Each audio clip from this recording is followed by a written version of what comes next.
No, perfect. Jason, I appreciate you coming in, man. We were just having a conversation off air, but we were just talking about the pandemic and how it sort of affects family and how all the kids are going through it and everybody else is kind of going through it. But I mean, it's got to be tough having twins and another young one and Yeah, it was definitely something, especially when they were sent home from school in March of 2020. It was a whole whirlwind, and just like everyone else, we all thought it was for a couple weeks, which could potentially be turning into a couple of years. yeah. That's an understatement. Who knows at this Yeah, point? exactly. For me, I'm a real active father, so it was fun having him home to a certain extent. But the challenges were then also running your business, and for us, we're a service business in the wedding and the live event industry. So I'm sure you can imagine, when there's not group gatherings, you're not allowed to see other people. That's the whole business. Yeah. That's the whole thing. Yeah, so there was a lot of trying to teach a first grader how to read by reading and how to use a computer, because I'm a techie person in my career, but at home I was trying to keep my kids away from technology for as long as possible so they could be kids. So Right. all of a sudden they had tablets and laptops thrown at them, and they're trying to figure stuff out, and I'm taking calls from people crying or yelling, Right. whatever it may be, because emotion's so high when you're rescheduling hundreds of weddings in those first few weeks there. Well, it's interesting you say that. Is because I'm sure you heard of Vaynerchuk. I mean, Yeah, of course. he made an interesting comment that I listened to a little while ago, and he said, parents, and especially now with all the kids having to do all their stuff virtually and they're constantly on technology. He made this comment even before the pandemic, but he said, look, a lot of parents are trying to take their kids and be like, look, put the phone down or have a phone, like a time limit on the phone or the tablet, whatever it is. He's like, no. Because I'm pushing my kids towards use it more, because if you think we're going to get into the future and we're going to rely less on technology, he's like, you're out of your mind. He's like, if you hold kids back, he's like, they're going to be behind the curve as they grow older. Now, it was an interesting take. I haven't heard anybody else do it. However, when he said it, I'm like, it does kind of make sense. We're not going to go back to playing with sticks in the yard. I mean, we kind of are, but guess what? Everything is done virtually, and especially now, and it's only going to get more so like that. I mean, businesses and everything else now are going to go a lot more remote and a lot more virtual. It was just a really interesting comment that I was like, okay, I haven't heard that before. And then all of a sudden a pandemic hits and it's like, it just came about at a weird time from when I listened to it. I don't disagree with that, depending on how they're using the technology. I think my fear is just like any other father, you want to hide them away from the internet junk or Right. Yeah. of dopamine at such an old age. I would love for them to learn how to play with a stick before they depend on an iPhone. Yeah, it does everything. My friend was over at Christmas time, and he was telling me that they were showing, I forget what, they had to draw a picture of how to capture an elf or something like that. And he was sharing that one kid in the class, or his kid, had drawn something that had to do with all this glitter and candy canes and was trying to catch him with magic and the Christmas spirit, right? And then the other kid was like, well, I'm just going to lay a claymore where he's at. And I'm like, yeah, that escalated quickly. Yeah, I was like, that's why I don't want my kids around technology. I want them to learn how to be a kid and be magical and creative versus rely on that technology. I get where Gary was coming with that, Yeah. and I think we've all learned that balance this year too, from no technology in the house to being able to implement it in a healthy way. Yeah. That it's used for education.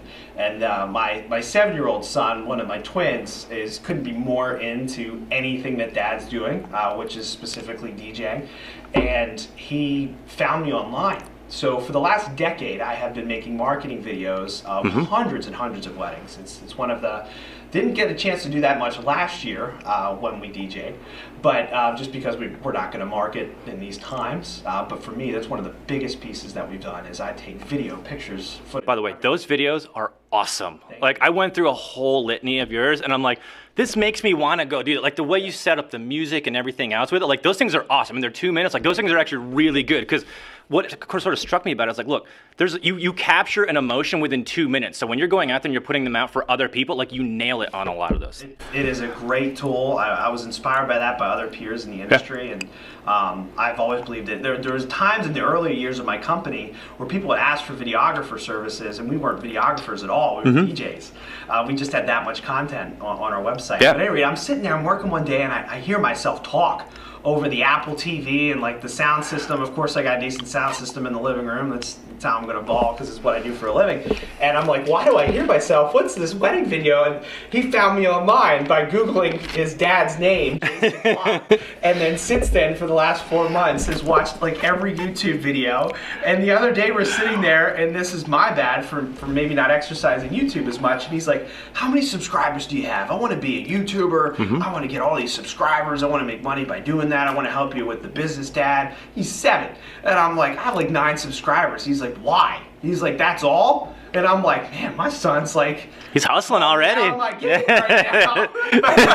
And he's like, Dad, I've liked every one of your videos. I'm one of your subscribers. I hit the bell for notifications.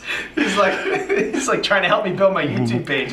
Did it make you think about it at that point? I mean, how do I go about this thing? I've always tossed a couple different ideas out there. For me, it's running the business. I've always been a fan of like being strong in just a handful of places, rather than be good in like a couple dozen. Right. So I just am pretty singular in my focus. Just sort of all master in one kind of thing. Yeah. So YouTube's kind of a tool to get your videos up there, and then I spend more time on kind of how those videos are getting out to the other outlets. Whether that be Facebook, searches, or website, and that type of stuff, versus focusing on like YouTube subscribers. So it's a lot of... I know some people who have made a killing of awareness in their personal brands, and then making money off of like multiple sources of income. You're making money off of what you're talking about, but then you're getting so many people watching what you're talking about. You're making money off of that viewership. Just people watching at that point. Nuts. Yeah. It's nuts. Well, you mentioned a word there just a second ago of magic, right? When you were talking about. So I hear you say this word a lot. I see like when you think about the business side of it, like you said, you always want to be like creating that magic. What is that? First of all, what does it mean to you to create that magic? For me, it's the impact of a special moment and the emotion that's extracted in a human being in that room. Okay. So if we use a wedding day, for example, there's a lot that can happen in a matter of seconds that really impact that special moment. Most of the time, the highlight on a wedding day, when we have the full production and people are hiring us for Klock Entertainment, maybe a little beyond the DJ, they're like, we want the lights, this is a production. We want our first dance introduction to be magical, which most couples come to us, that's something that we rock at. Right. We have so much fun doing. We get the high, like, off of it. You guys have shirts that even say "Time to Party" on the back. I'm like, how do I get one of the I want to hang out with that guy. Exactly. Anyway, so the impact, and I call it that magic making, is preparing. The lights are programmed to have an angle or a shot or a color at any specific time. The music is timed based off of the amount of estimated seconds it's going to take a couple to walk from the doorway to the dance floor, and we're just prepared to bend with real time and how we have to do that. So the lights are about to hit something, the couple's about to hit the floor, how we're saying their names and introducing them, the vocal tone is impressional to the timing of everything, and then beyond that, we have some really cool stuff that can happen, like, lack of a better term, it's fog, but there's like dancing on the clouds, we have... Oh yeah, we're gonna get into those guns. We're definitely getting into those. So you have all this impacting moment, people are excited anyways, even though they just saw the couple 10 minutes ago at cocktail hour, it's like that whole theatric entrance, and for me, that's the best. I don't really know where that comes from. Like if something happened, like if I attended a wedding as a kid and the DJ sucked, I don't know. But I love it. It's so much fun. Well, I'm sure there's something. Energy too. Exactly, and that's the thing. There's a moment there, and I always take this sort of inference. Like, look, you can listen to something for 10 minutes or watch it for 10 minutes, and there's like a 3-second clip of something that sticks with you. It's not the whole 10 minutes, right? Exactly. It's like a 3-second little phrase or like little image or whatever it is. So that moment of magic that you make, I mean, you do these receptions and these weddings, these events, and they're hours long, right? But you just kind of spelled it out there. It might just be the way the music hits them as they're walking out in that first 5 seconds that just creates that moment, and it can set the rest of the night, right? Yeah, and I was just going to say that is setting the tone for the rest of the night. I mean, obviously not messing up the ceremony and playing good cocktail hour music is kind of like, that's important. Right. But that kickoff when the whole room's together and people are talking and they're at their seats and they're starting to let loose, they got one drink in their system, whatever it may be, those introductions, when you say everyone's name's right, the couple's name's right. And kind of a big deal. I'm being playful with that comment because that's like the number one complaint that 90s, 80s, Tuck's DJ complaint was. You know, you think, you know what I'm talking about. Yeah. The old school wedding DJ. Yeah. We've obviously tried to redefine that in the last decade. Job well done. Yeah, thank you. We're setting that tone for the rest of the night. And if like the introductions are awesome, like you better believe in a Pennsylvania wedding. I say that because everywhere is different on how they eat and dance and stuff. What do you mean? In Pennsylvania, we then eat for about 45 minutes to an hour right after all that fun. In other states, especially New York and New Jersey, you get to dance between your courses. So introductions happen, you got that adrenaline ready to just burst out of the seats. You're opening up with your first dance set. For some reason in Pennsylvania, we got that adrenaline. You got to sit still and wait for all 4 courses to be served before you're allowed to dance. I don't know where that came from. Yeah. I follow it. Caterers don't want me to. How did you figure that out? I'm just Trial by fire kind of thing? Yeah, well, traveling and learning the industry as a whole throughout the country. And we're not far from New Jersey and New York. So as I grew and met peers and friends and mentors and stuff like that, you learn that things were done differently. But where I'm getting at is in Pennsylvania, you have now that downtime. So you like hit them with like this excitement.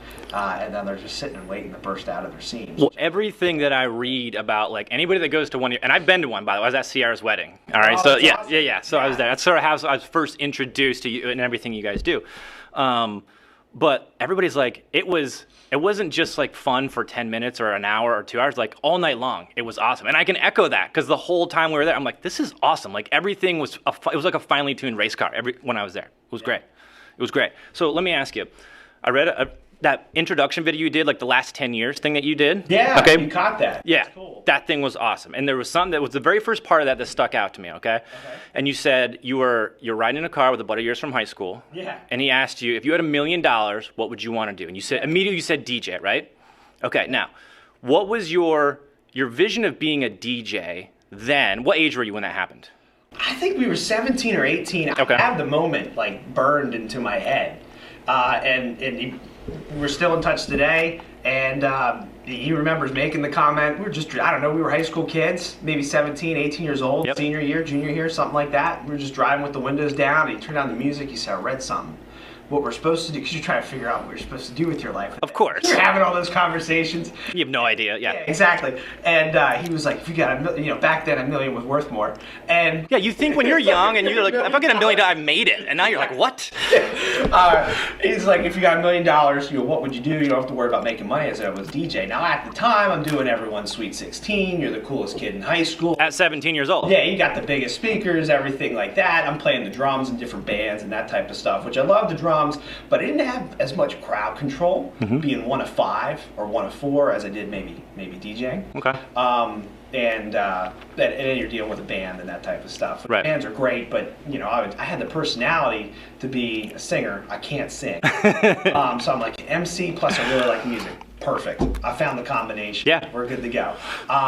Because drumming was fun and I love it, but my personality was a little bit more than being behind the drum set. But anyway, so we're driving and make that comment, and DJ to me was like, man, I get to play music and make people happy, a couple times a week, and that's kind of what I thought. And as time went on, the phone just kept ringing. It was all referrals back then. I was into tech. I went to Dauphin County Tech for computers and such like that. So I was kind of a little ahead of the curve of understanding internet advertising back then. Of course, it's changed light years and rapidly. Yeah, but knowing all that when you're 17 years old, it's huge. When I was at the time, I kind of figured out how to do some online advertising, which I was starting to get some calls and stuff like that off of some websites and whatnot.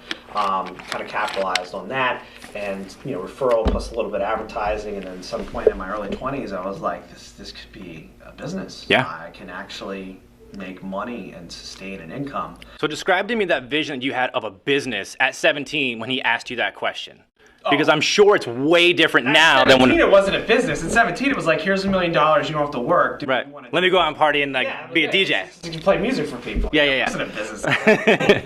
there was a transactional pieces to that. I mean, obviously I was making sure for most jobs, like if someone called, I wanted to get paid at, Right. at the end of the night. You know, $100, $200, $150, which is a ton of money for 17 or 18 years old.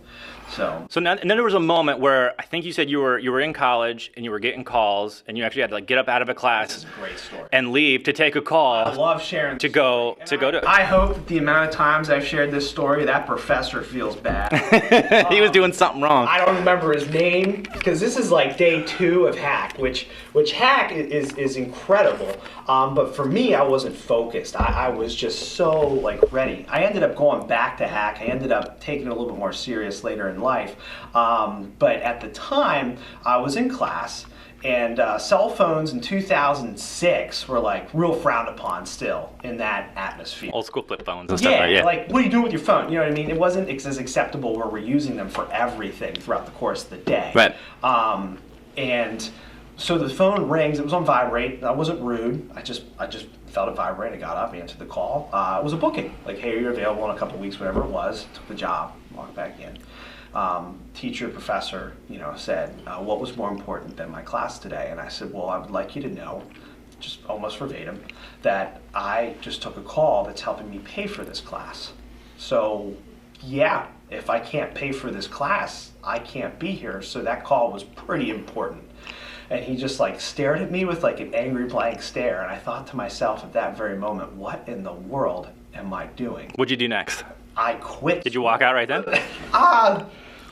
The memory's fuzzy. I wasn't a jerk kid, so I might have been respectful and like stayed. But I definitely like submitted the paperwork the next day to get a 50% return on like my first semester's classes or whatever. I then went back and ended up chopping away at some classes because I wanted to just do some stuff like in economics and things that I had learned, and I have some other great education behind me at this point.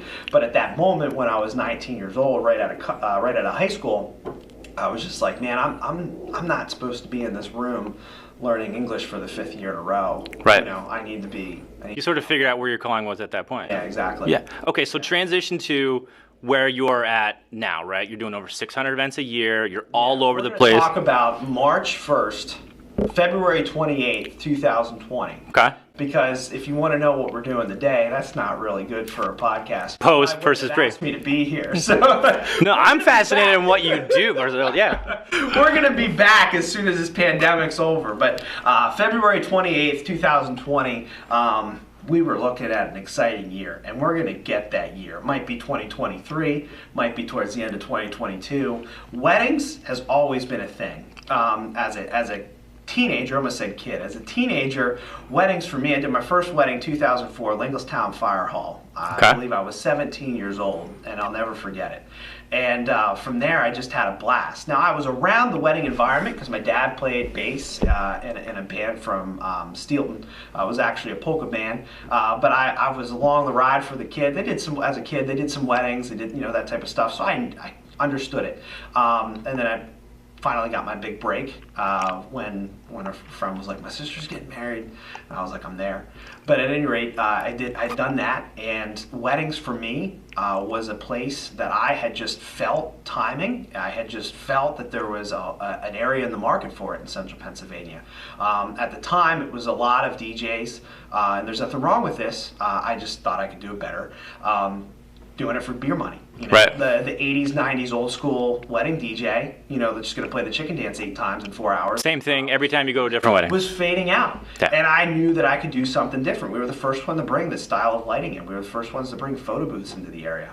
And I'm really proud about that. So weddings was the first market that I really tapped into. And I would say overnight, we had a couple growth years where we grew 200%, 400%.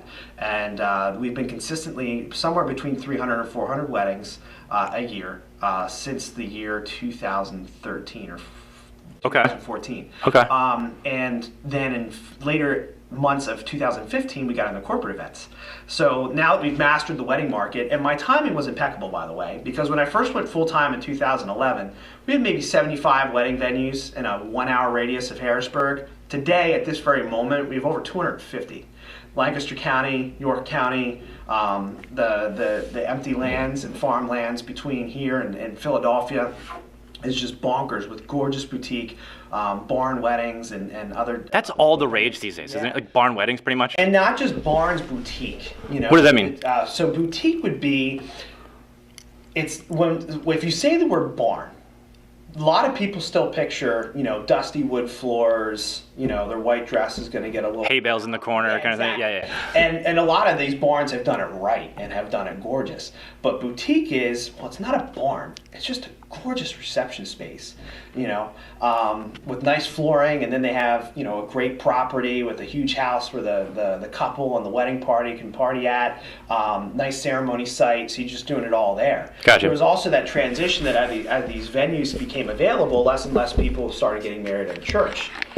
So now you're becoming this like full need to not just rolling into a reception and playing music for 3 or 4 hours after they said I do, and they took a limo and got full, photos and everything like that. Now you're becoming this like full service, like we got the microphones for the ceremony, we got the sound for the ceremony, we're gonna take care of cocktail hour, and then of course we explained some of the fun stuff for the reception already that we were doing. And then I wanted to branch off and started using this discipline. So we talked about creating the magic. I was getting really good at being able to stay disciplined, being able to stay positive energy, high energy. If the napkins were the wrong color, I was making sure that bride was talked off the ledge and she was still smiling, even though I wasn't in charge of the purple napkins that were supposed to be blue. There was stuff when high emotion days, can really set you off. So at any rate, I took that into corporate events because as I was growing in my professional career, I was now attending educational events. And I got tired of seeing the white Office Max pop-up screen in the corner with a crappy projector and the microphone's cutting out and it's just dry. Right. And everyone's scrolling on social media, and I'm like, well, why can't you make an event that people want to post on social media rather than spend their time on social media when they're at that event?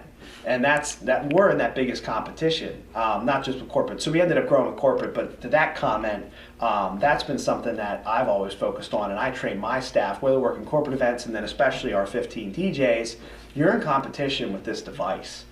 It's funny. I finally went to my first Penn State game, and I've technically been a Penn State fan, unless it's a Saturday and I'm trying to get people to dance and they're playing. Because nothing was worse than like people crowding around the groomsmen like this, right, when they're trying to. Oh, I'm that guy, by the way. I was at Sierra's wedding. I'm literally sitting during the ceremony, and I'm like watching my phone. I know. Here's what: if I'm DJing a wedding, there's 2 things that tell me I'm doing a good job. No one's giving me a request, and no one's on their phone. And that's my biggest testimonial. Gotcha. Like, no words, no tip, nothing is more expressional than people being on their phones. Listen, talk to me about KSPN, by the way. I watched like a couple of your little KSPN videos, and I'm like, why are you not doing more like team building events or something like that where do you remember this? No. So with your staff, you did like little videos, little sports videos, and it was called KSPN, and you were doing commentary, and it was one of your other, a woman that worked for you, I think, and you guys were both doing commentary, and you were having teams, and you're like throwing the football on. You were doing like these little like company sport. We did that as a marketing thing. Did we call it KSP? Yeah, it was called KSP. I have done so many marketing campaigns, because that's the one thing I miss about having an office full of people, right? You just reminded me about that. I know what you're talking about now. I miss having an office because I miss that time of just like, when I ran the office, we would have a couple meetings throughout the course of the week. Monday was always close out the weekend as fast as we can and start planning the next 7 days or 8 days. And then throughout the week, we would have these like half hour and 1 hour like brainstorm sessions where everyone was supposed to come to the table with an idea. I don't care what the idea was. We need to change the color of the carpet in our office because we think that it would be sexy. Blue makes you feel better when you walk into that. Yeah. Like, tell me the color codes of marketing and feelings. But yeah, so like anytime when someone comes to the office, and I was always trying to make these videos, which was much easier to do when you had a staff versus like, just me. Now I'm just kind of on my personal social media, like, hey, we're alive, we're waiting the party. Yeah. But we would flip these content videos all the time, and I remember we had done, I have to rewatch it. Like, some of them were funny. I have done so many marketing campaigns where like, some were like, some I don't think are that great, and then like I get like 20,000 views on. I was like, wait a second, where are the other ones along with this? So we used to do my favorite ones. Backtrack, I remember that, but my favorite ones, we used to do these Christmas videos every year. One we did a lip dub to NSYNC. happy holidays. And the guy Nick in my office, he's still one of my DJs. He's worked for me forever. And he had mapped out this whole skit.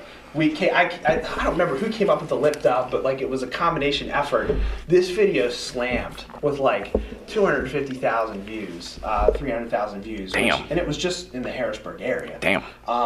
And that was a blast. So the Christmas videos were always fun. We used to have a lot of fun. We would do spoofs of skits from like Jimmy Fallon and like other, late night talk show hosts and stuff. Right. But I always was into that, So how do you like those types of videos versus like those 2-minute videos that you do with weddings? How do you use each one of those to get it out there more? So weddings, the videos at 2 minutes, I'm real big on. You got a couple inquiring for your services, and they don't know what they're doing, and that's okay. They're not supposed to know what they're doing. That's what you're for.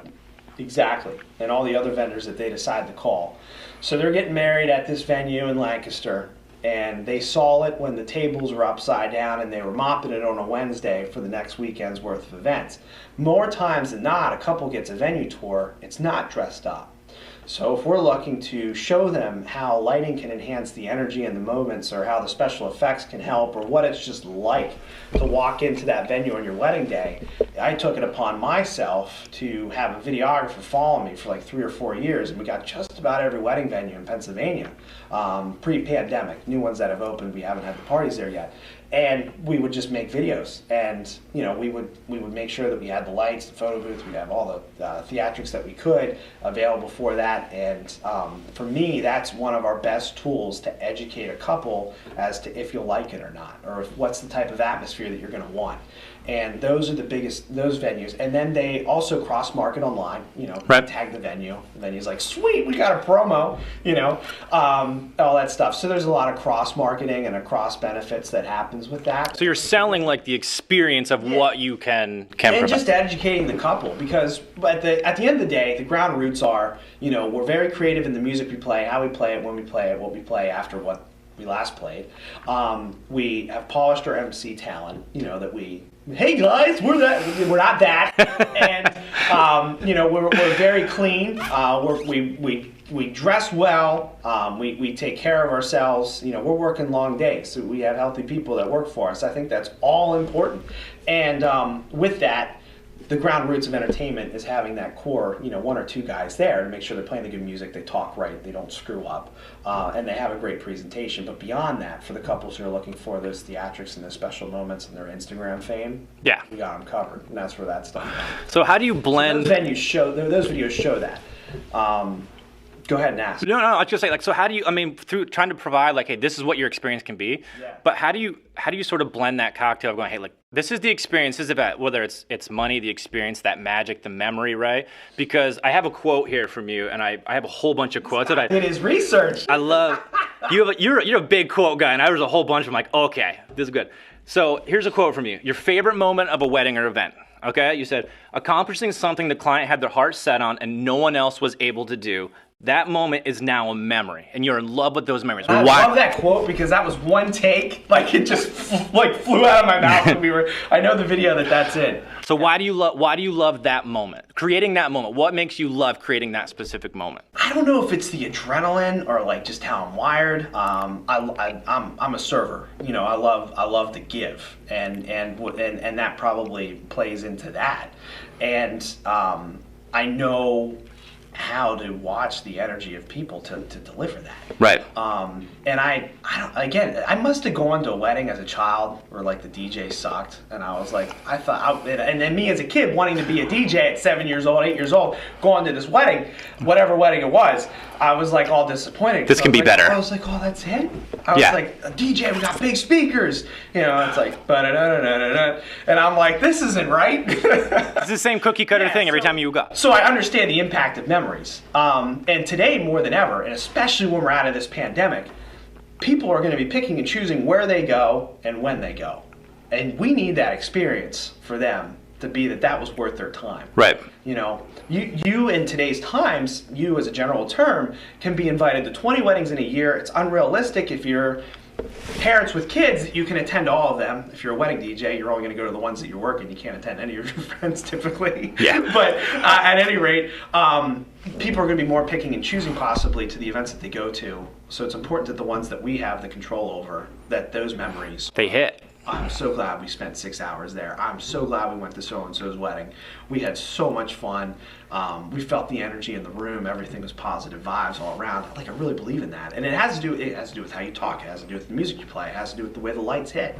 I really believe in all that. You got to creating that vibe, not just whether through the environment, like you said, through all of the different senses that people are through the environment, what they're looking at, what they're hearing, all the visual cues, how the room is set up, like all those different things. It's not just like, hey, like you said, you can't just put the cookie cutter stuff in there with the chicken dance and everything else anymore. Like, that's not creating that quote unquote that magic for them to then go like, first of all, do those videos, because every one of those couples that like does those videos for you, they all look like they're in shock. They're like, there's almost this part of them where like, I didn't think it was really going to go this well, and it like exceeded. Yeah, exactly. They all had this little like thing in their brain like, this isn't going to go as well as we think it's going to, or as well as he's saying, and it always does. So I've always picked up every miscellaneous job, every manager of mine, and I've reached out to them in adult life and have shared the memory. I was definitely one of the kids where I'm like, I'm going to get a job at Guitar Center. That's going to be the coolest job in the world. I got a job at Guitar Center, but I loved who I worked with. And my manager said something to me one day, and he was like, always under promise and over deliver. And I was like 17, and I'm like, over promise, under deliver. I think it had to do with like sales and money, but I kind of took it stock, and I'm like, you're right. And that's one of our mottos at the company. You don't under promise to the point where you sell yourself short. Right. But you always got to leave something on the table. And you always got to leave making them go, whoa. Yeah, you always got to leave a little something. You know, it's one of those things where I'm gonna, you know, this venue allows confetti. They're gonna be surprised with a confetti popper. You know, we have the CO2 guns with the backpacks and stuff like that. And, yeah, explain those things to me, because every time I'm seeing them, I'm like, I could be laying in bed. I'm like, I got to get up and go do. Like, where's the next party? If anybody's got a smoke gun at their party, I want to be there. I don't know if I bought those smoke guns, CO2 guns for clients or for me to have fun with them. Both, who cares? I have spent as much money at whatever the place, Kent on Crooked Hill Road and the CO2 supplies, probably for my own personal pleasure. They're your best friend. than I have as much for client purposes. There's no margins on that stuff. I've completely ruined it. But there's CO2 guns, and if you've ever been to any concert or nightclub, you see that stuff happen on the larger scale. I just think it's fun. I mean, when the groom puts on the backpack and like they're introduced and they're like, you know, running into the reception, or like, you know, house music and top 40 has a lot of beat dropping in today's. You make them feel like a king. Yeah, it's just so much fun. Which I guess it's their day. They should feel like a king. That's one product we sell and that we offer that I have not gotten over. I still have just as much fun with it. That's awesome. So, yeah, we were one of the times we had linked this past summer. We linked Bluetooth speakers up on top of the golf carts, because all you could do was really golf for a couple months. So yeah. I'm like, I really got to bring the CO2 guns out here. Just be like buzzing down. It was a golf tournament. I was like, next year. How bummed out are you that Blue Ridge is closed now? Yeah, I mean that venue was really fun. We were the house DJ there for probably 2008 until the last day. Really? And when did they actually close? Was it 13? It was November of 17. Oh, it was way later than that. Okay. Yeah, 13 might have been the year they switched over to dual ownership, or if you remember of Colonial and Blue Ridge. No, that would have been 11. That was 12. Yeah, I don't know.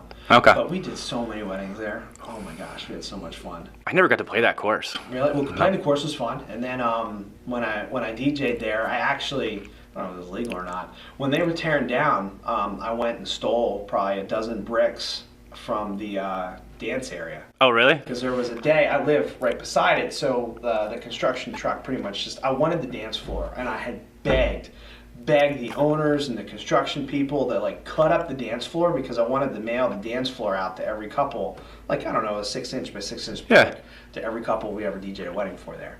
I thought that would have been pretty cool. That's awesome. But I ended up getting a couple bricks from the columns that we put up lights in around the dance floor. I have them in the office. I shared them with friends. That's awesome. Got married there and stuff like that. Yeah. Nice. Yeah, I never got to play over there, but it's one of the few courses that I've seen where I'm like, I wish. And it was great because it was a mile from the office and a half mile from my house for 7. That's a quick 9 at lunch right there. I mean. Yeah, playing or working. I was thinking more working, getting done at like 11 or midnight. All right, so let me ask you a question.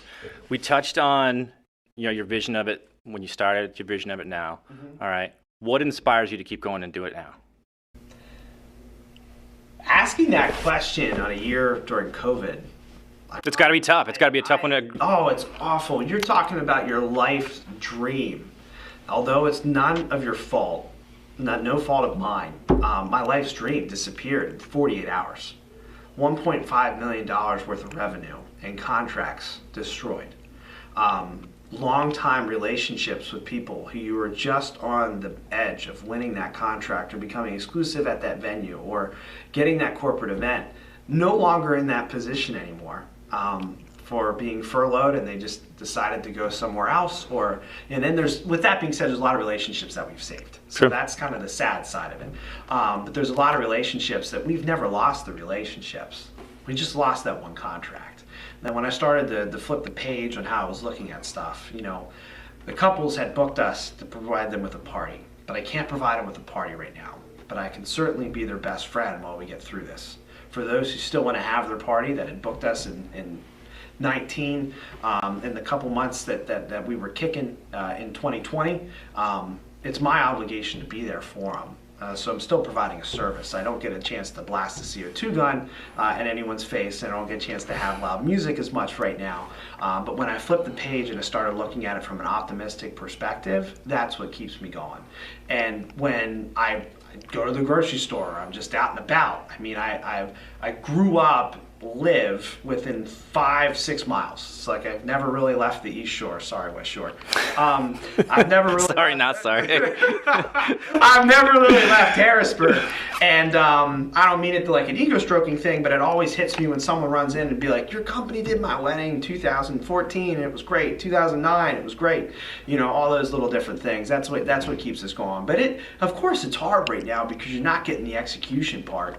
But what I do know is that all the effort that we had put in, over the last decade and especially the last 5 years when we won top 50 fastest growing. Mm-hmm. I got the Catalyst Entrepreneur of the Year from the Harrisburg Chamber, several other awards as well, 40 Under 40 from Central Penn Business Journal. I might be the name or the face of that, but I had a team. I had an entourage that was behind me that was helping us push the needle and redefining what the entertainment and live event space of Central Pennsylvania deserves. Right. And that's what keeps me going. It's patience. For me, pivot was not my word. The pause button or patience was. We have made a virtual studio in our warehouse, and we're able to make a couple bucks there to maybe help pay our utilities and rent. And we're able to help our local nonprofits have a nice, cool place to go to stream for their mission, rather than doing a Zoom in replacement to their banquets and their galas and stuff like that. So I'm glad that we did that. But it's not a moneymaker in our market and for how we use it. For me, the long term is to just keep those relationships, press the pause button, don't try and reinvent the wheel, just be ready to, I guess, run the wheel when we come back. When it picks back up, spin it, man. I wasn't as sharp on the But no, spinning the wheel. Yeah, we'll start spinning the wheel when we come back. I mean, you were talking about all your awards, though. I mean, there's a gajillion different awards that you've won individually with the company and all that stuff. So when you win one of those awards, how does it? Is it like a boost of nitrous? Or does it kick you in the butt? Do you pay much attention to it? I mean, I see you going to all these different events and giving speeches about it and stuff like that. What is it? Do you care about that stuff, or do you not? Of course I care. It meant a lot. The awards mean a lot. When you get hired to do something for a local nonprofit, that means a lot because I'm participating in my community in a little bit of a higher level. Not just in the award, but participating in that event, or then sponsoring that event for other award recipients. That stuff means a lot to me. I love doing the community work, especially in the corporate sector. From that standpoint, the awards that I have won haven't been easy awards. I mean, the top 50 fastest growing is literally something that you write a statement on what you do and you submit 3 years of tax returns. So that's the most legitimate, Yeah, fastest growing. Like we looked at your tax return. It's hard numbers, man. Yeah. That's like, black and white, up or down. Like, it is what it is. So, stuff like that is pretty cool. Top 50, I think the one that hit me the hardest was top 50 fastest growing, because I'm in there with people who own a franchise. I'm in there with companies who have a revenue of $14 million in a year, maybe even higher. I don't know. I know it's a heck of a lot more than what I'm doing. They have hundreds and hundreds or thousands of employees, whatever it may be. That one was cool. We were number 48 out of 50 that year. Hey, awesome. You're still there, man. That was 18. Yeah. 18. Okay. Yep. Okay, so are all these awards, are they self-submitted? Are they things that other people put you guys up for, or yourself for? Both. I'll get a call occasionally, from someone at the chamber or one of those organizations that do those awards, and they say, I really think you should put yourself up for this, and of course I'm not going to say no. And then other ones, we try and find them, because we want to see if we're good enough. And many times it seems like you are. That's awesome. We're recording this at a gym, and it's just, you're always trying to achieve more. You're always trying to push yourself harder. If I don't win the award, I'm not going to go cry about it. I'm going to work harder now, knowing that the award is available, and go after it next year if it's an award that makes sense and is applicable to what I'm doing. Now, did you sort of take that mentality into, because you've transitioned into coaching other businesses right now, right? Yeah, we've helped some people in our industry, and I've had some people locally, message me up. I'm not making money at it yet. Maybe that's a personal decision. I wanted to see someone else be successful over my thoughts and the way I'm doing things first, I guess. Hey. But I thought I had something to offer because I started being asked to speak in my industry at conferences throughout the country and such. And the stuff and the material that I was putting up there, I was told I should be charging for. I was told I should be, considered mentorship. For me, I had some crazy, awesome spark in me when I was in my early 20s, and 33 now, that I was so singular, focused, and driven at building the company. I don't know what was going on. I just worked, and then 5 years went by. I was like, that was a pretty good job. That was kind of cool. I don't know what made me think about doing it that way, but I did. Right. And that type of stuff when it comes to running the business and everything like that. So isn't it funny sometimes, you get that little spark, you just said you have no idea where it comes from, but it's like a little ember, and it just keeps burning. It keeps burning eventually. When we're setting up events, you're talking about, we talked a little bit about the presentation and the marketing. I do the smallest thing in an event and be like, that seems like the right thing to do.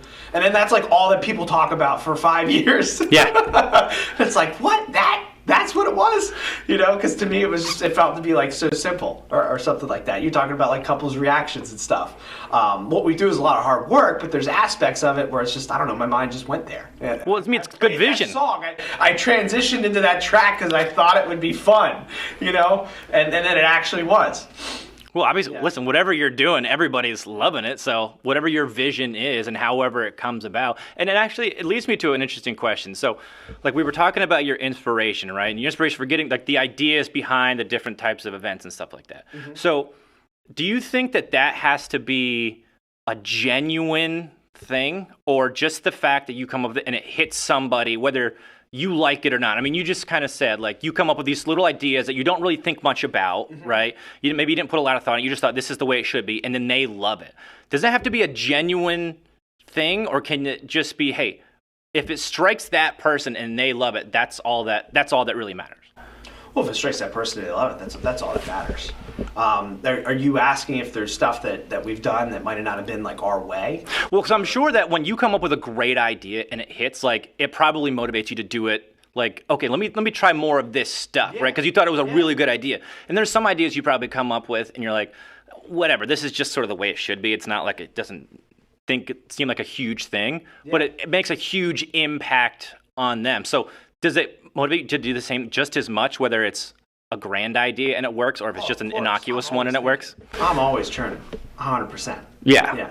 And things motivate me, even sitting in this room that, those of you who can't see it, there's some writing and it looks like some strategic workshop stuff. Yeah, we took a lot of that stuff down, but some of that stuff is I know, but I'm I look at that and I'm like, man, I love doing that at the office. I got to call the guys back in and we got to do this the second that we're open back up. I'm always thinking about that stuff, subconsciously. I have inspiration everywhere, Okay, so I got some other quotes here. Then I got not whole list. I got about 4 more. And we're gonna run through this. 10 years of quotes. I'm interested. Okay, you touched on it. Things that made you successful. You said there was 3 things. All right, consistency, sincerity, and heart. Yes. Now, was that starting out? Is that now? Is it all the same? Will it always be the same? It's always been the same for me. I mean, those 3 things. I mean, you can't be bad at what you're doing. But sincerity and consistency are huge. And then if you love what you're doing, heart. I mean, you've got a recipe for kicking butt, and you apply that to anything, business, relationships, your personal health. If you're consistent in the gym and you're sincere about not missing that 10th rep when you need to do it, and you truly believe in yourself that you can do it, you're going to be a healthy person. Same thing applies to eating, whatever. Those are 3 things that I've always believed in. Is there any? When I was growing my business, it's really hard to be a 21-year-old person. Back even further, being a 17-year-old person, meeting a couple who's 28 or 35, at a Starbucks, and I needed to prove that I was sincere. I was going to show up. Yeah. Yeah. So is there consistency in between? Is there ever a moment where you're like, this is rough? Like, take away this kind of year, because I'm sure a lot of it's rough. But is there ever a moment where you're like, son of a, I got another one to do? Oh, of course. This is real life. We're sharing the highlights of the journey. Yeah. When you're an entrepreneur, you're constantly challenging and questioning yourself. There was days I wanted to quit, but I knew who to call, talk me off the ledge, mentor, friend, whoever it may be. You gotta have that. You gotta have that team. So who helped you? Who helped mentor you along the way? Who helped sort of bring you along? I have several mentors, depending on the category or the circuit of what was going on, or maybe the timing of my life. I had from when I was a kid and stuff like that. Definitely had some amazing industry peers. I have a couple close friends. My dad and so on and so forth. So okay. Yeah, we definitely have. My mom's one of my biggest fans as well. So I saw one thing where I think you were at a Mother's Day dinner with her, and you're like, Mom, I'm sorry for burning out your hearing with all my instruments when you were a kid, but God is here, so here we are. Yep. That was great. Yep. That was great. great. We had it was a 1-bedroom apartment in Paxton off of Derry Street, but yet the attic was finished, so that was my bedroom. Okay. But it was an attic probably the size of the room that we're in here. So of course I had the DJ system. I had 5 computers because we were doing Counter-Strike and building servers back then. Had the drum set in the center. All the yard sale equipment that I could find and flip. So I was always blasting music and playing, and yeah. It all worked out. Pretty sweet bedroom as a kid. Hey, look at where it got you. That's Damn. for sure. Yeah. People are not mind readers. Your mind controls how people read you. Mm-hmm. What's that mean? People aren't mind readers. Your mind controls how people read you. That just has to do with impressions, if you want to simplify that. The type of impression that you're given is going to be how people are going to read you, in my opinion. Absolutely. You have to be carrying yourself in a certain way, where you're giving off that first impression at a split glance. And now it's not just in person, now it's digital as well. And that you do have control over how people view you. I mean, to an extent, we're all going to have some form of hater. We're humans. We're not going to get along with every single person. The hippies tried to create peace. We got kind of close. Good luck with that. Good luck. Life goes on. Yeah. But at any rate, I'm big on thinking that you at least can control your first impression. What's more important, the first impression or last impression? It depends if you screwed up. Okay. It depends, I guess, on who it is. I don't know. Man, that would be so subjective to me to answer that. Yeah, I'm sure somebody, if you're just meeting if you're meeting them at the gym, if it's say a coworker, or if it's a business client or something like that. I guess both would be equal to me, because I think I'm looking at a wedding, right? And people are coming in and they're drunk after cocktail hour. Maybe someone trips over a cable. It's not my fault, or even my cable, and someone's like, we gotta get this party started. I'm like, well, we gotta do introductions first. What's introductions? You suck, right? and then at 9 o'clock, he's the happiest clam. He's your best friend. Yeah, exactly. But that's last impression. So I don't know. What do they forget in the meantime at that point in time? Yes, I don't know. Yeah. Okay. But- So, I mean, you said, listen, with all this stuff that you have going on, right? There's got to be a balance, right? You're in the gym, and by the way, you're in a million different gyms from what I see. You're all over the place. You're at 13 Stripes. You're in Powertrain. You're over here. You're like every picture I see, but you're in a different gym somewhere. 13 Stripes was a fun photo shoot. I thought you were doing battle ropes and stuff like that. I haven't had a chance to actually work out there. My friend was friends with them, and we were putting together that first 10 years video. And we just wanted an empty gym for footage purposes. And he's like, oh, we can sneak in. Well, he knows them. Right. No, we did not sneak in 13 Stripes. We got permission. It's okay, people. And literally, I just kind of goofed off for an hour while we took photos and like did videos and stuff. But yeah, I've been friends with the owners and managers of Powertrain for quite some time. They're great people. And Gold's living here. If I'm not on the first 500 members sign, I was like 501. Like I remember meeting it wasn't in this building. It was when it was being built. They had like a little office area. Oh, okay. Start signing up for your membership down the complex here. Okay. We'll We'll take a look at that when we go back I downstairs. don't know if I'm on there or not. I was close. By the way, the amount of people that say that they're on that sign and aren't, I'm like, listen, there'd be 2,000 people on that sign. Perfect. Then I'm on the sign. Maybe you're on there in the corner somewhere. I'm on the sign.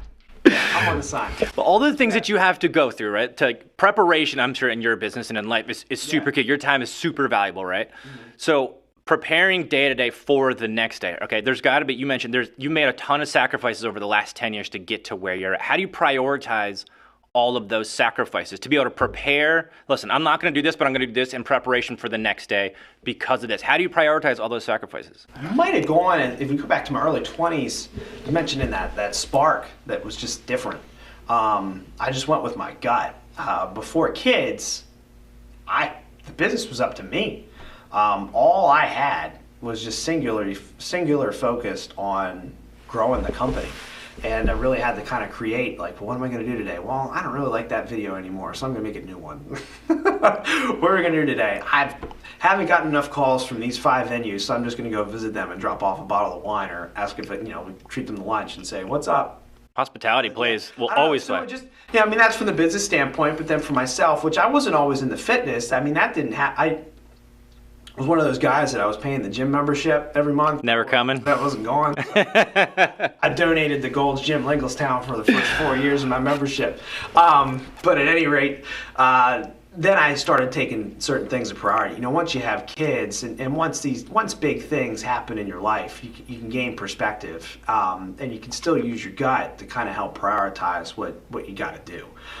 For me right now, having young kids at home and especially during the pandemic needs of some additional care, some additional time, not saying that you get what I mean by that. There's just changes.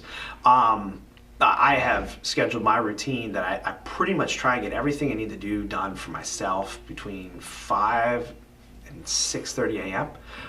And that would be maybe if I want to read for a half hour, if I want to get to the gym. You said you like to punish your body early in the morning so nothing that the rest of the day, everything's easy. Oh, I love that. When I get a morning workout in, there's really nothing that can hit me. I rehearse. I heard this on a podcast, and I wish you could reference, which one it was. This guy says that he rehearses his schedule in his head, and then makes everything go wrong in his schedule in his head while he's in the shower, and feels and thinks about his reaction for it. So then when something does go wrong, he's more stable, he's more collective, doesn't lash out. He handles it better. That guy's got to get caught talking to himself all the time. I know, yeah. But then I don't do quite to that extent. But then, when stuff goes right, you're like even more on a higher high, and you have more of a win. And through all the COVID crashes and emotional turns and ups and downs of like, we booked one, we got one canceled. We booked another big one canceled. So like your net $2 like for the day in sales. It's a whole day of work. Yeah, it's like, oh my gosh. I've been rehearsing, kind of like the reactionary things and that to kind of help, stay focused and help align like my priorities are. Right.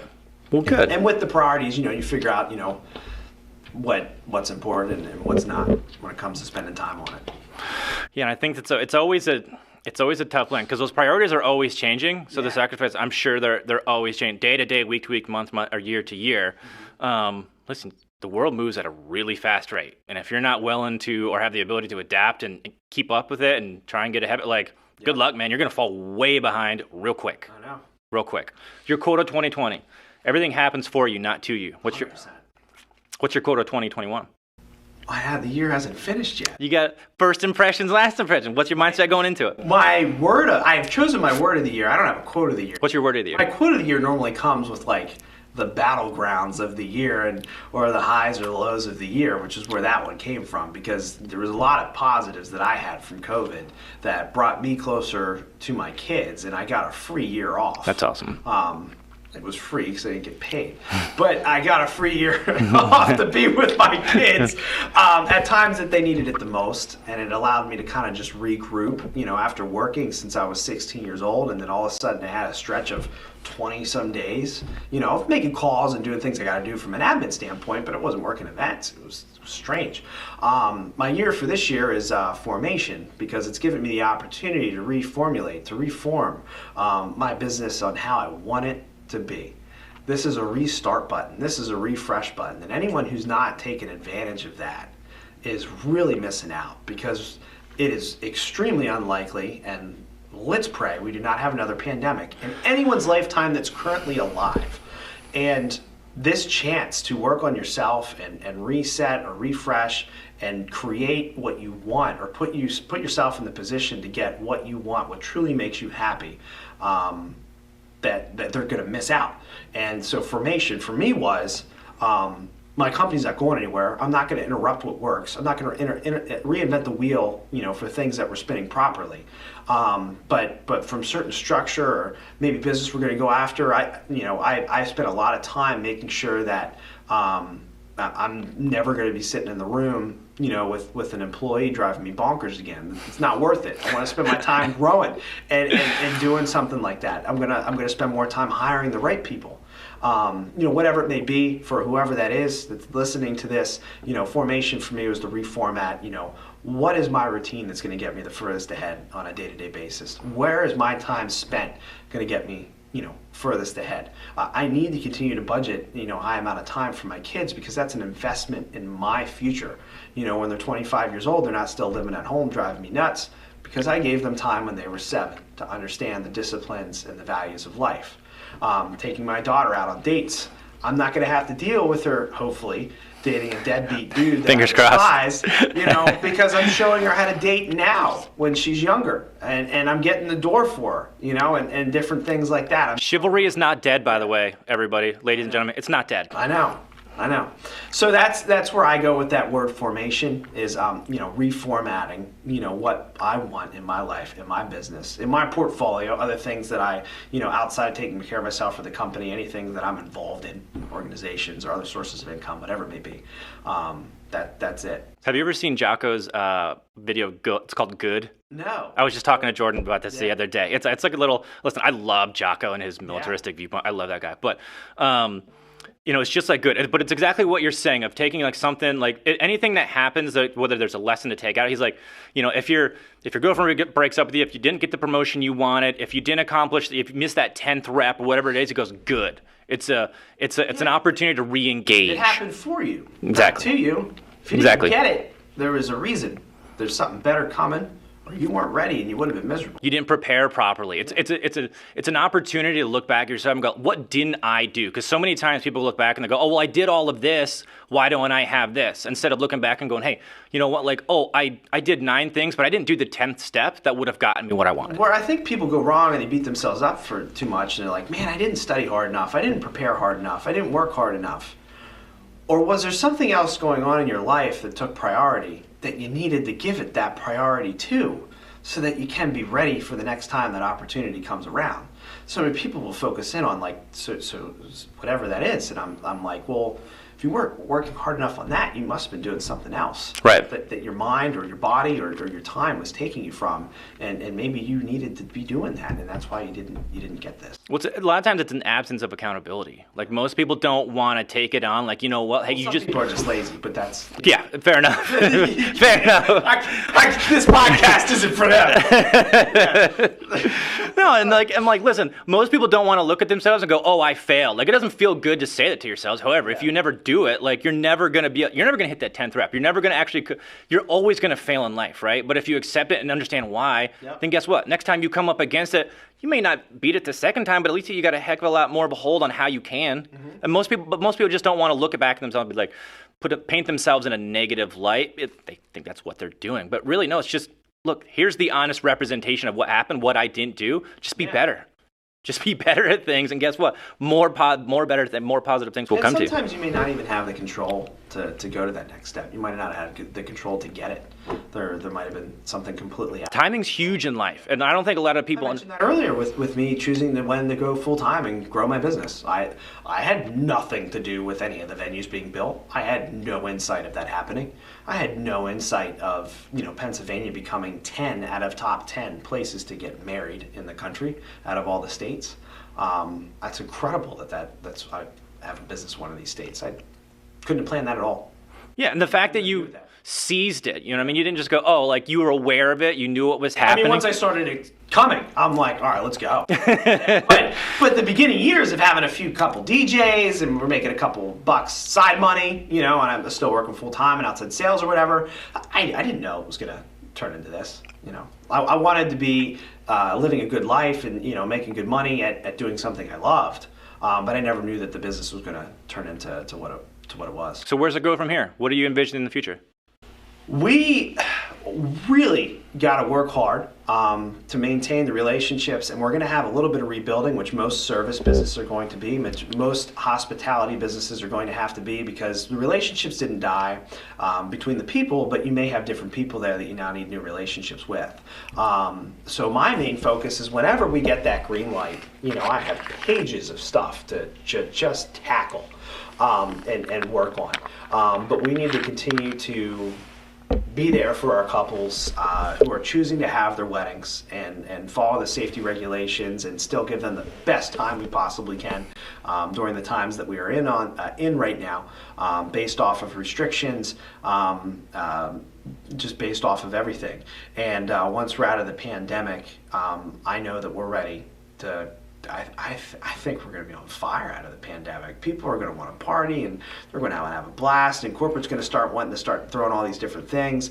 Work from home may change a little bit, but I still think that employers are still going to want to now maybe throw a monthly banger. Now maybe throw a quarterly, conference banger.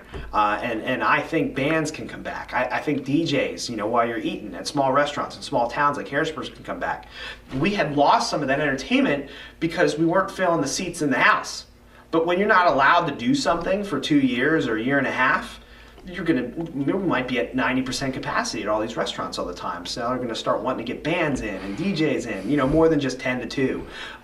People are pent up right now, man. They want to get back out when they're allowed to do it. Yeah. Regardless of anything, regardless of where you sit on any side or anything, or what your thoughts are about the last 9-10 months of the world, you want to have fun. And we want to be ready for that. So for me, I'm in survival mode, and that's not a negative statement. It's just making sure we're ready to come back from that. Pick up where we left off, we might be able to do in a couple years, and that was for me. I wanted to run a full live event company.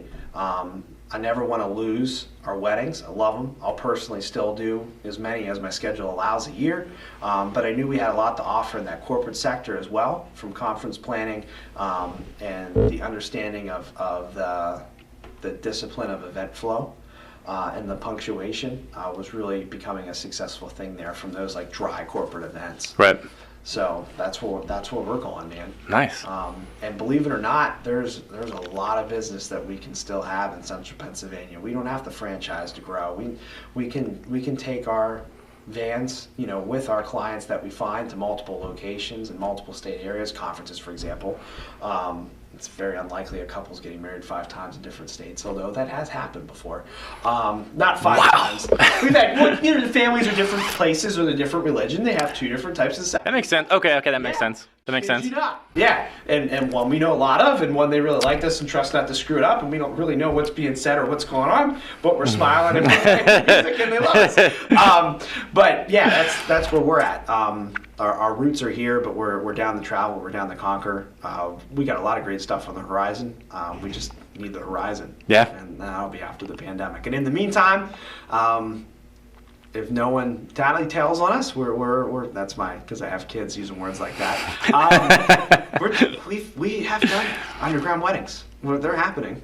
We're just not allowed to talk about it. And mom's the word. I'm not allowed to tell you where they are. But all good. If the phone rings, we'll go. You're there. And guess what? Love happens every day, so weddings are going to happen all the time, man. Exactly. Okay, so we have a final segment on this show. All right. Got it. So I'm sure you've seen this basket sitting here. All right. I haven't made mention to it. So inside, all right, here's what we're gonna do. There's words, phrases, a bunch of pieces of paper in there with words and phrases on it. Okay. All right. What we're gonna do? We're each gonna reach in there. We're gonna pick one out. However that phrase hits you, however it strikes you. Okay. I just want you to elaborate. You could sit and be like, "This is a BS phrase. This is all bogus. Doesn't mean anything. Anybody that believes this is off the rocker. Whatever it is." Okay. So go ahead. That's one sheet of Yep. paper. All right. Listen to the whispers. It's creepy. That's the first thing that came to my mind. Listen to the whispers. To me, I was like, that's creepy. That's definitely the first thing that came to my mind. I mean, if we spin it in the business and the motivation, I would put that, I would have replaced whispers with gut, maybe? Is that the same thing? Like the whispers in your head? Or Yeah, well, I think a lot of times... It's like a horror movie from the early 2000s where like a doll's whispering in the back of my head. I don't know. I think of it as like the angel and the demon on either shoulder, right? Oh, that would be better perspective. You know what I mean? Because one's probably telling you one thing and one's probably obviously telling Then you you another. don't want it to be plural because They're both you'd be whispering, listening maybe. to bad and good. Well, you're always in a constant struggle with yourself, right? Yeah, exactly. Right. Okay. So I got Lumen Heights. No, I kind of know what this one is about. This one was about... that's actually mine that I threw. This is not one that, but it was about, I was actually listening to a podcast with a neuroscientist, and they were doing like all these experiments with what can really spark like autonomic arousal in somebody, basically. What really gets them going. And it's either, one is loom, like fear of sharks, or fear of heights, all right, is obviously the second one. But they were like, he said, those are the only real two things that you can kind of simulate outside of like just actually having it done to you, or being in a shark cage, or being in the ocean with sharks, that can sort of simulate what you would feel like if you were actually in the middle of the ocean with just sharks around, or if you were actually stranded on the top of a building with no rope or something like that. And it was really interesting because anything else, he's like, you can't really simulate anything else virtually that will give you the same response that you could ever do in the real world. And I just thought it was really interesting that those are the only two sort of avenues that you can go down that are ever going to get you as aroused or as scared or as terrified or as happy as you would ever find in the real world. They're like, we've done it. Listen, we've probed the brain with all the different clumps of neurons. And they're like, those are the only two things that get people any kind of sensation towards what you actually get in reality. So that was actually a really cool one that I thought of. That's awesome. Jason, I appreciate you being on here, man. It was great to talk to you. Great meeting you. Hopefully we'll do it again sometime. Real quick, if I can, every social media platform at JSONKLOCK, Jason Klock. It's the same everywhere. Instagram, Facebook. Instagram's more fun. Facebook's good too. Sweet. Thank you so much for having me. All right, guys, we're out. Sweet.